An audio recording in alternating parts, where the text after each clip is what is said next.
if you were to ask someone to define what political correctness is, I think that they would give you a definition that hypothetically could be applied to behavior or speech of anyone on any sort of end of the political spectrum. And yet I have noticed in practice that it only really is used in reference to sort of more liberal or left-wing attempts to use terms that are considered to be politically correct. So about a week ago, when people were referring to those who had been killed in the terrorist attacks on Easter as Easter worshipers instead of Christians, a lot of right-wingers were very angry about that. But I don't think many of them would have said that the people saying Easter worshipers aren't being politically correct.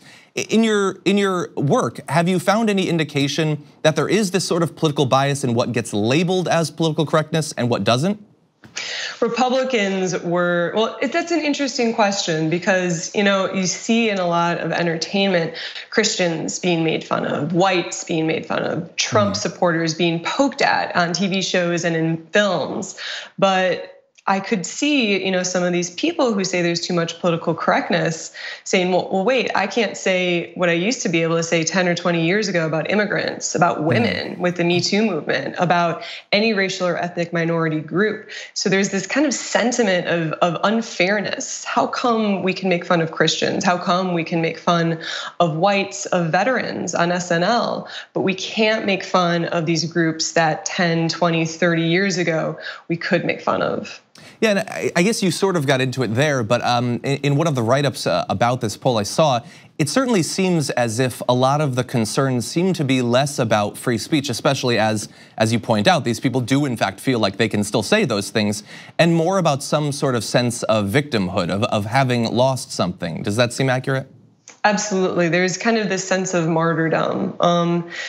In terms of those who said that there's too much prejudice, they were 3 times, that group who said there's too much prejudice, they were 3 times as likely as the group who said there's too much political correctness to say that discrimination, racism, and sexism aren't taken seriously enough. If you look at the party breaks, we kind of looked at the 2 groups, too much political correctness and too much prejudice. But if you look at the party breaks, Republicans are more likely to say that Black people do not understand the advantages they have than they are to say white people do not understand the advantages they have. I think by a 3-to-1 margin. Wow. Joanna Piacenza, features editor for Morning Consult. Thank you again for joining us today. Of course, lots more to see in that data package, so take a look.